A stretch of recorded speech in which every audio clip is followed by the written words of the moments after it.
자, 오늘 저와 여러분들이 함께 나누실 말씀은 마태복음 5장 20절 말씀입니다. 마태복음 5장 20절 말씀 함께 한 목소리로 하나님 말씀 읽으시겠습니다.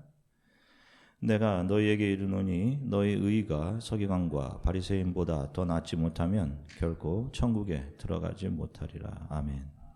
할렐루야. 자, 여러분 한 주간 동안 평안들 하셨습니까? 예. 자, 우리가 지난 시간에 율법의 완성이 무엇을 의미하는 것인지에 대한 말씀을 나누었습니다. 예수께서 내가 율법을 폐하러 온 것이 아니라 완성하러 왔다라고 말씀하셨죠.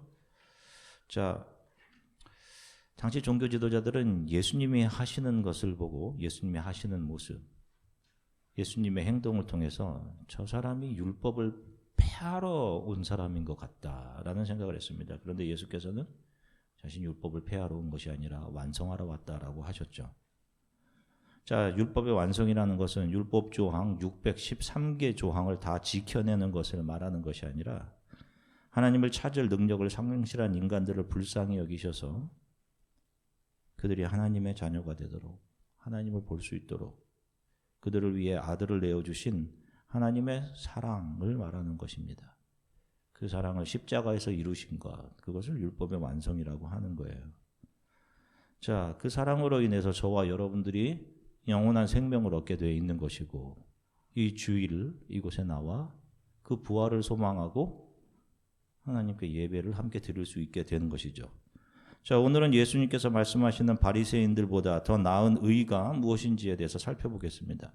자, 우리가 일반적으로 바리새인들에 대해서 생각할 때 자, 그들은 속과 겉이 다른 사람들, 이중인격자들이었다 이런 생각을 할 수 있지만 실은 당시 바리새인들은 사람들로부터 수많은 사람들로부터 존경을 받고 있던 사람들이었고 율법을 가르치고 실천하기에 애썼던 랍비 선생님들이었습니다. 자, 그런데 오늘 예수님은 그런 바리새인들의 의로는 천국에 들어갈 수 없다. 그들의 그들의 의를 능가해야 천국에 들어갈 수 있다라고 말씀을 하십니다. 참 어렵죠. 오늘 그 의미를 좀 명확하게 살펴보고자 합니다. 자, 하나님께서 이스라엘 백성들에게 주신 모든 율법 조항들을 10개로 요약해 놓은 것이 십계명입니다. 자, 이 십계명의 첫 번째서부터 5번째까지의 조항은 하나님과 부모에 대한 조항, 그러니까 수직적인 조항입니다. 관계에 있어서 수직적인 조항. 그리고 6번째부터 10번째까지 조항이 이웃에 대한 조항, 수평적인 조항들입니다. 그런데 첫 번째부터 5번째까지 이 수직적인 조항에 대해서는 십계명을 보면 부연 설명이 들어 있습니다. 그런데 6계명부터 10계명까지 수평적인 이웃에 관한 규정들에는 설명이 붙어 있지 않아요. 자, 그냥 살인하지 말라, 도적질하지 말라, 뭐 이런 겁니다. 간음하지 말라, 아무런 설명이 없습니다. 그래서 사람들은 간음이라는 것을 부부가 아닌 다른 사람들과 성적인 관계를 가지는 것, 또 살인하지 말라, 살인이라는 것을 누군가의 목숨을 빼앗는 것, 상대방을 죽이는 것이라고 규정을 했습니다. 그렇게 생각을 했어요. 그런데 지금 예전 시내산에서 아무런 부연 설명 없이 주어졌던 그 수평적인 이웃에 관한 규정들에 대해서 예수께서 하나하나 구체적인 설명을 더해 가십니다. 그것이 우리가 계속 살펴볼 5장, 6장, 7장에 나오는 내용들이에요. 그 율법의 의미를 완전하게 알려주고 계셔요. 자, 그러면 왜 하나님은 처음부터 수평적인 규정들, 이웃에 대한 계명들에 대해서 구체적인 설명을 바로 해주지 않으셨을까 하는 질문이 듭니다. 자, 그것은 여러분 이것이 아주 중요합니다. 우리 세상 사람들이 사랑하는 이웃사랑과 성경이 이야기하는 이웃사랑이 여기에서 다른 거예요. 자, 성경은 이웃에 대한 관계들은 수평적인 관계는 수직적인 하나님과의 관계가 바로 서진 못한 상태에서는 절대로 지켜질 수 없는 것이기 때문에 그 설명을 처음에 안 주신 겁니다. 역으로 말하면 성경이 요구하는 이웃에 대한 규정들은 하나님에 대한 관계가 바로 서 있는 사람들에게만 나올 수 있는 규정이다라는 거예요. 자신의 의지나 노력, 어떤 인간성에 대한 수양을 통해서 이웃을 사랑하고 이웃을 섬기고 이웃에게 도와주고 그런 것을 이웃사랑이라고 하는 것이 아니라 하나님과 바른 관계가 정립된 사람으로부터 자연스럽게 나오게 되는 것이 하나님께서 그의 자녀들에게 요구하시는 이웃사랑이라는 것입니다. 자, 그런데 처음부터 하나님과 바른 관계를 맺을 수 있는 길은 율법을 지켜서 이루어지는 것이 아니라 자신의 죄성, 자신의 무능함을 보고 메시아를 기다리며 하나님 앞에 엎드려 메시아 그리스도 여인의 후손 그 메시아를 소망하면서 기다리는 믿음을 통해서 가능했던 거예요. 구약 사람들은 이것을 통해서 구원을 받은 겁니다. 오실 메시아를 기다리는 믿음으로. 제사를 드릴 때마다 그 오실 메시아를 기다리는 믿음으로 제사를 드린 거예요. 자, 그런데 지금 시온에, 신의 산이 아닌 시온에 메시아로 오신 예수가 서 계시죠. 자, 그분이 처음 선포한 복음의 내용이 무엇이었습니까? 회개였습니다. 회개. 예수가 오시기 전까지 자기 자신이 가장 높은 산이 되어 있던 사람들, 하나님 위치에 있던 사람들, 자신은 율법을 잘 지킬 수 있다, 잘 지키고 있다, 자기는 종교적인 열심을 가지고 있다라고 하면서 다른 이들을 비판하고 교만했던 사람들이, 그 하나님 자리에 있던 사람들이 은혜의 산 위에 서 계신 지금 메시아 그 예수 그리스도를 바라보고 나는 가짜였구나, 내가 가지고 있는 정의와 의, 이게 다 가짜, 이게 다 기만이었구나, 사실은 나를 드러내기 위한, 나를 자랑하기 위한 것들이었구나, 나는 죄인이구나, 이것을 깨닫게 되어 낮아져서 그분의 발 앞에 엎드리게 하는 것이 복음의 요구였습니다. 회개하라. 이렇게 그리스도 예수의 발 앞에 낮아진 사람들의 삶에서만 진정한 이웃사랑이 나타날 수 있는 거예요. 그래서 지금 10계명의 6계명부터 10계명까지의 이웃에 관한 규정에 대한 해설과 설명은 은혜의 산 메시아가 오신 이후에 가능해졌던 것입니다. 그래서 그 설명이 지금 시내산에서 처음 율법이 내려진 시내산에서 이루어지지 않고 예수를 통해 시온산에서 복음으로 선포되는 것입니다. 자, 조금만 설명을 더 하겠습니다. 자, 우리가 알다시피 10계명 돌파는 우리에게 몇 번 주어졌습니까? 10계명 돌파? 2번이죠. 2번 주어졌습니다. 왜 2번인가요? 첫 번째 것은 깨졌죠. 자, 우리가 알기에 모세가 분을 이기지 못하고 첫 번째 돌판을 던져 깨어져 버렸기 때문에 두 번째 돌판이 나왔다라고 생각을 합니다. 자, 그런데 율법의 축소판인 10계명 돌판이 2번 주어지게 되는 것은 아주 중요한 메시아와 그분의 구속에 대한 복음을 담고 있습니다. 자, 첫 번째 10계명 돌판을 받기 위해 모세가 40일간 시내산에 올라가 있는 동안에 산 아래에 있던 백성들이 여호와 하나님을 배신하죠. 모세가 산에서 내려오지 않자 아론을 찾아갑니다. 그리고는 우리를 여기까지 인도한 모세는 어디로 갔는지 알 수 없으니 아론, 당신이 우리를 위해서 인도할 신을 만들어 달라라고 요구합니다. 그래서 아론은 그들에게 금 장신구들을 가져와라 라고 하서는 그것을 녹여서 금송아지를 만듭니다. 그러자 이스라엘 백성들이 그 금송아지가 자신을 이집트에서 구해낸 하나님이라고 그 앞에서 번제와 화목제를 드리고는 먹고 마시며 뛰놉니다. 자, 그 금송아지가 자신들을 이집트에서 구해낸 여호와 하나님이 맞습니까? 아니죠. 그 금송아지는 그들이 이전에 속해 있던 세상을 상징하는 이집트, 그 안에서 수많은 사람들이 섬기던 부와 물질, 사랑의 여신 하토르라는 신이었습니다. 앞에 보시면 하토르라고 하는 그 이집트의 신은 호루스의 아내이자 그들이 최고의 신으로 섬겼던 태양신 라의 딸입니다. 세상을 상징하는 이집트에서 섬겼던 그런 소형상의 신을 그들이 다시 만든 겁니다. 여호와 하나님을 버린 거죠.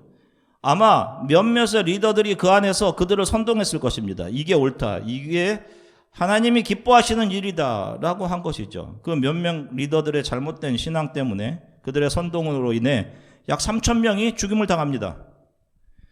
자, 하여간 이들이 황금 송아지를 만들고 거기서 뛰어놀며 기뻐하는 광경을 하나님으로부터 십계명 돌판을 첫 번째 돌판을 받아서 시내산에서 내려오던 모세가 보게 됩니다. 그리고는 그가 분노하면서 그 손에 있던 돌판을 던져 깨어 부숩니다. 자, 그런데 이 첫 번째 십계명 돌판은 누가 만듭니까? 누가 만들었습니까? 출애굽기 32장 16절 같이 읽겠습니다. 그 판은 하나님이 만드신 것이요 글자는 하나님이 쓰셔서 판에 새기신 것이더라. 아멘. 잘 보세요. 첫 번째 십계명 돌판은 하나님께서 직접 그 돌판을 만드시고 그 위에 글자를 새겨 주셨습니다. 그런데 그것이 깨졌습니다. 자, 이것이 우리들에게 무엇을 보여주고 있는 것인가요? 하나님께서 주신 율법의 요약을 십계명 돌판에 새겨 주시기 전에 하나님께서는 모든 율법을 교회인 이스라엘 백성들 앞에 다 알려주십니다. 그때 그들이 뭐라고 이야기를 합니까? 자, 출애굽기 24장 7절 말씀 다 같이 한 목소리로 읽겠습니다. 언약서를 가져다가 백성에게 낭독하여 듣게 하니 그들이 이르되 여호와의 모든 말씀을 우리가 준행하리이다, 지키겠습니다 하고 한 거예요. 그래서 그것을 10개로 요약해서 돌판에 담아주시기 위해 하나님께서는 모세를 시내산 정상으로 부르셨습니다. 출애굽기 24장 18절 우리말 성경으로 같이 읽겠습니다. 그때 모세는 계속해서 산으로 올라가 그 구름 속으로 들어갔습니다. 그리고 그 산에서 40일 밤낮을 지냈습니다. 보세요. 우리가 지키겠습니다 라고 약속한 후 40일 동안 모세가 보이지 않자 그들은 곧바로 이집트에서 신으로 섬겼던 하토르의 형상을 만들어냅니다. 부와 물질과 사랑의 신, 우리를 인도해낸 하나님이 이것이다 라고 하면서 그 소의 형상 주위에서 뛰어놀며 기뻐합니다. 자, 여러분, 이게 무엇을 말하는 것이에요? 인간은 절대로 그들의 의지나 노력으로 율법을 지킬 수 없는 자들입니다.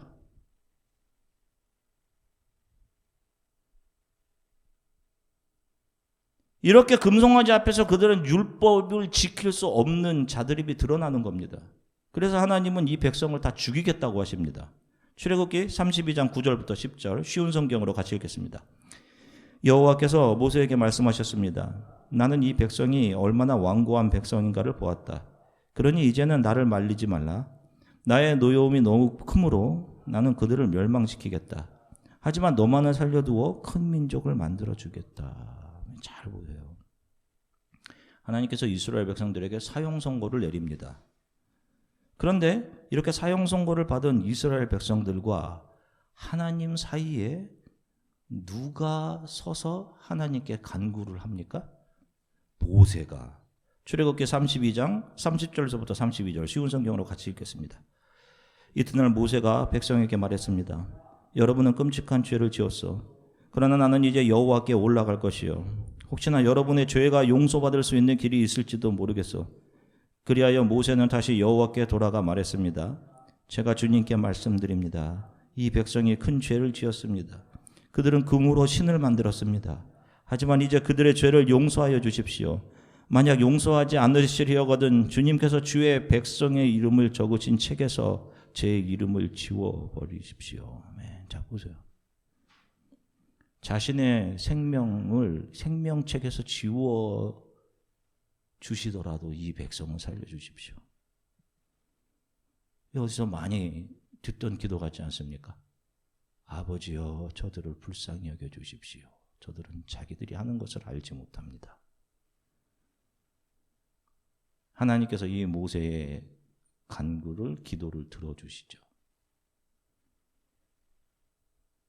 자, 왜 이러한 일들이, 하나님께서 왜 이런 걸 이렇게 다 아시는 분이 이렇게 이런 스토리를 만들어내실까? 저와 여러분들에게 전달하시고자 하는 복음이 있기 때문인 거예요.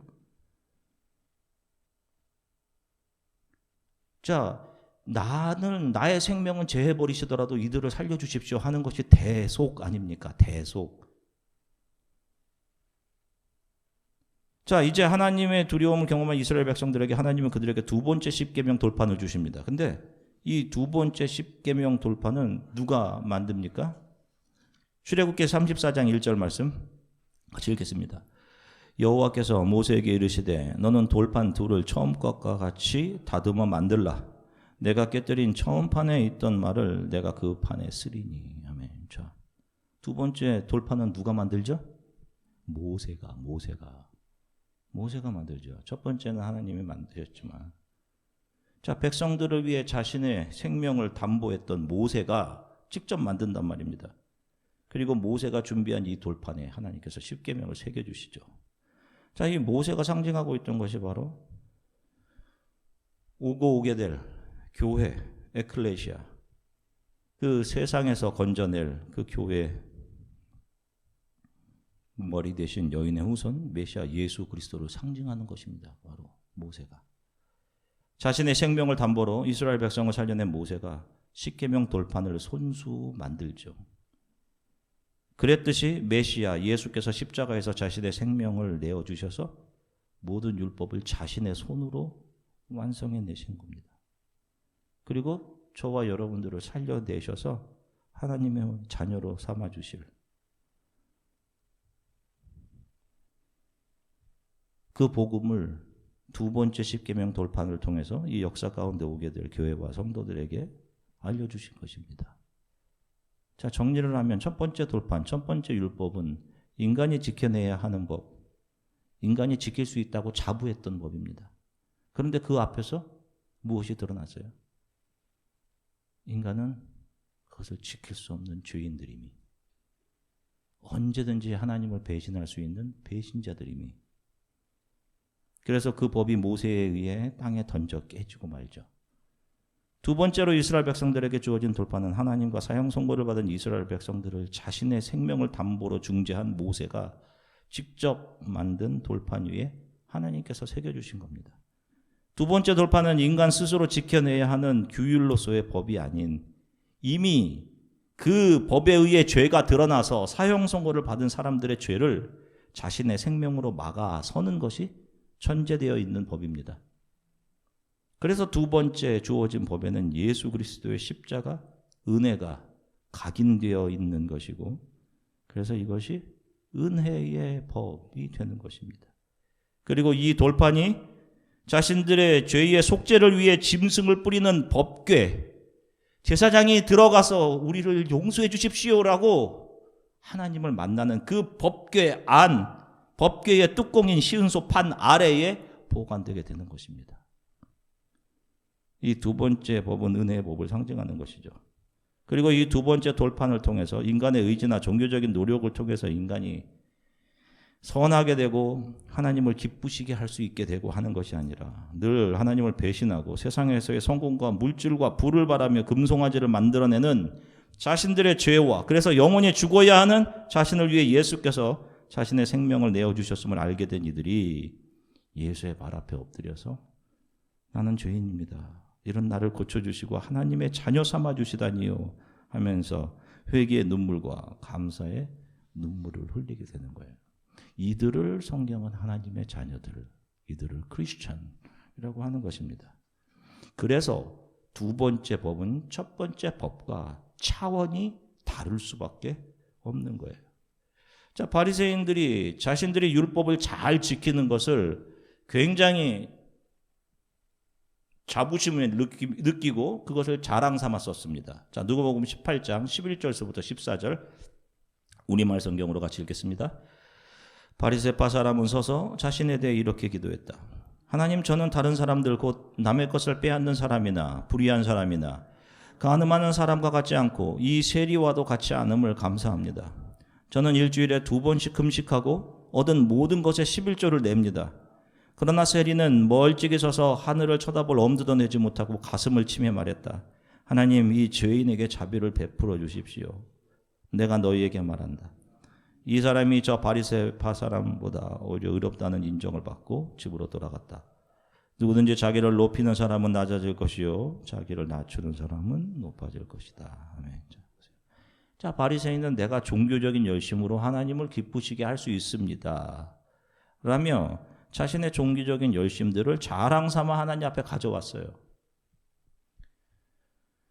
그런데 죄인 세리는 감히 하늘을 쳐다보지도 못합니다. 나는 죄인입니다 라고만 했습니다. 여전히 그는 사람들에게 손가락질 받고 있는 세리입니다. 그런데 누가 의롭다 함을 받았다라고 이야기를 해요? 누가? 세리. 왜? 바리새인은 첫 번째 돌판, 옛 언약에 속해서 그것을 인간의 힘으로, 자신의 힘으로 지켜내려고 했던, 내가 이것을 지킬 수 있습니다라고 하는 그 수준의 의였습니다. 우리가 이것을 다 지킬 수 있습니다라고 했던 이스라엘 백성들과 똑같은 그 수준의 의죠. 그들이 어떻게 합니까? 지켜낼 수 없는 자들이 드러나잖아요. 그래서 죽습니다. 3,000명이. 똑같아요. 바리새인들의 의가 그 수준이었단 말입니다.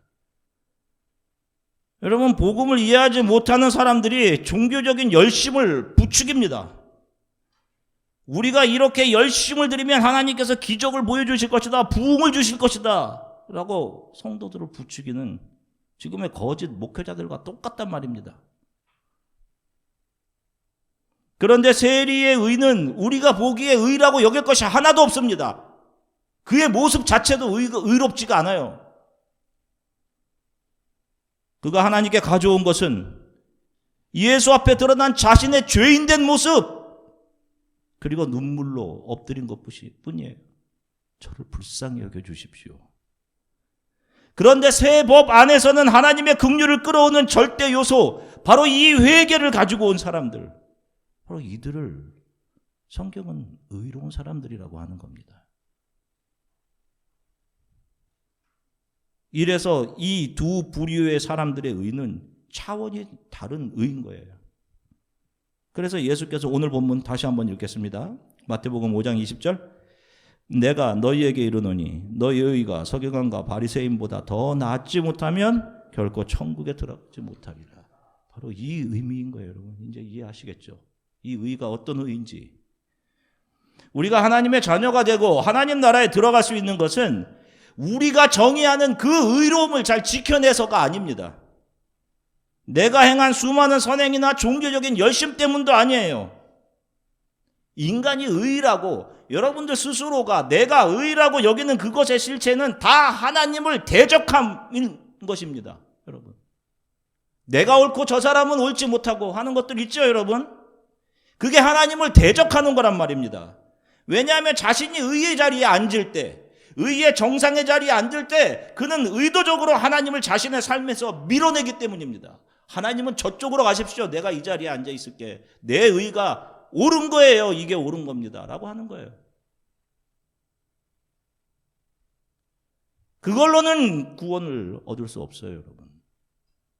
그런 의가 그게 만들어내는 것이 영원한 죽음인 거예요. 예수 그리스도를 모르는 사람들은 열심히 선을 행하거나 어떤 종교적인 열심 이런 것을 통해서 신을 기쁘게 해보고자 할 수 있습니다. 그래서 좀 신을 감동해서 내가 열심히 새벽에 나와서 기도하고 주여 주십시오 주십시오 해서 자신이 원하는 것을 신으로부터 얻어내고 그런 시도할 수 있어요. 그런데 이것은 세상이 만들어내는 종교들이 담아내는 내용들일 뿐입니다.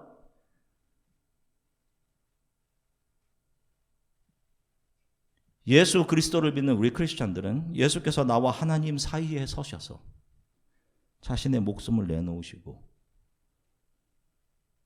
죄인된 우리를 하나님을 찾을 능력도 상실한 하나님 자리에 올라가서 교만해 살고 있던, 그래서 영원한 죽음으로 가던 나를 살려내셨다는 사실을 믿음으로, 그 예수님이 내게 새 생명을 주신 하나님이심을 믿는 믿음으로 구원에 이르게 되는 겁니다. 그 예수의 발 앞에 엎드려 감사합니다. 주님, 이 죄인을 은혜로 살려주셔서 감사합니다 하는 사람들이 자신이 과거에 어떤 사람이었든 상관없이 이 세상에서 다른 사람들이 그를 어떻게 불러주던 또 지금 여전히 부족한 모습이라 할지라도 상관없이 그는 하나님의 자녀인 것이며 영원한 생명 천국은 바로 이런 사람들에게 은혜로 주어지게 되는 것입니다. 그러므로 오늘 복음을 이해하고 아멘 하는 사람들만이 이웃사랑을 삶에서 내놓을 수 있게 되는 거예요. 사랑하는 주안의 교회 성도 여러분, 정말 저는 여러분들이 이 하나님의 말씀 성경을 통해서 바른 복음을 여러분들이 알게 되기를 바랍니다. 그리고 그것을 잘 전달하는 것이 저의 존재의 이유이고요. 열심히 모이고 열심히 기도하면 교회 부흥이라는 큰 기적을 보여주실 것이라고요? 그 부흥, 그 기적이라는 것은 눈에 보이는 잘됨, 사람의 숫자의 늘어남, 헌금이 많아지는 거, 그런 거 의미하는 거지 않습니까? 아닙니다. 그런 종교적이고 상투적인 뱀의 입에서 나오는 헛소리에 속으시면 안 되는 겁니다. 기적은 나같이 가망 없는 죄인을 용서하시고 하나님의 자녀 삼아주신 것이 기적이지 뭐가 더 큰 기적이 있을 수 있어요? 교회에 사람이 많아지고 헌금이 늘어나고 교회 아주 화려해지는 건 이 기적이에요. 저도 그런 마음이 안에 있습니다. 더 많은 사람이 왔으면 좋겠고 더 많은 사람 앞에서 설교했으면 좋겠고 그런 마음이 있어요. 근데 이것이 성령으로부터 나오는 마음이 아님을 압니다.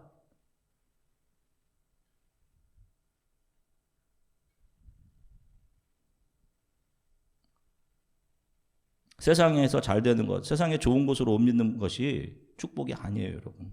착한 일 많이 하고 좋은 일 많이 하고 종교적인 열심히 출중해서 사람들의 칭찬과 존경을 받았던 바리새인의 의를 하나님께서 받지 않으셨습니다. 너는 내 자녀다. 너가 의롭다라고 하나님께 인정을 받게 된 것은 나를 불쌍히 여겨주세요. 나는 죄인입니다. 라고 고백했던 세리의 눈물이었습니다. 날마다 더 겸손해져 가셨으면 좋겠습니다. 내가 남들의 잘못을 바라보고 저 사람은 왜 저래 할 때마다 내가 하나님보다 높아졌구나 라고 생각하시고 그런 우리들의 생각과 우리의 뜻과 의지가 하나님 발 앞에 놓여지고 주님 이 연약한 저를 좀 도와주세요 라고 기도하시면서 조금씩 더 세상을 뒤로하고 하나님 앞으로 가까이 가는 것, 이것이 성화, sanctification, 성화의 길인 것입니다. 한 주간도 그리스도 예수의 발 앞에 더 엎드려 주시고 그런 우리를 하나님의 자녀로 삼아주시는 은혜에 감격하시며 주를 의지하는 삶을 살아가시길 주 예수 그리스도의 이름으로 간절히 축원합니다. 기도하겠습니다. 사랑해 주님 참 감사합니다. 사랑하는 성도들과 함께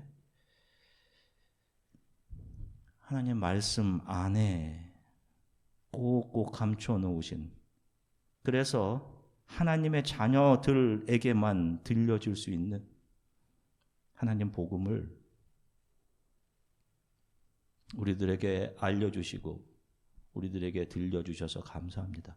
사랑하는 성도들 가운데 귀가 열려져서 하나님 말씀을 듣고 얼마나 큰 사랑이 나에게 부어졌는지를 깨닫고 알아서 한 주간 어떠한 상황 속에서도 감사하며 하나님을 붙잡고 의지하며 크리스찬으로 살아가게 되도록 하나님께서 도우시길 소망합니다.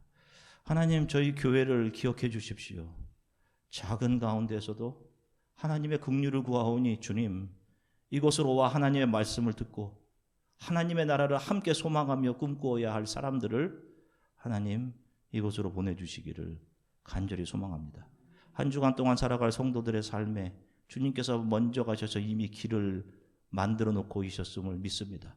그 길이 평탄한 길이건 그 길이 험난한 길이건 상관없이 하나님께서 예비하신 길이라면 하나님 내게 손해가 되더라도 이 길을 기쁘게 가겠습니다 라는 마음으로 한 주간을 살아낼 수 있도록 성령께서 이들과 함께 해주시기를 간절히 소망합니다. 감사드리며 예수 그리스도 이름으로 기도드립니다.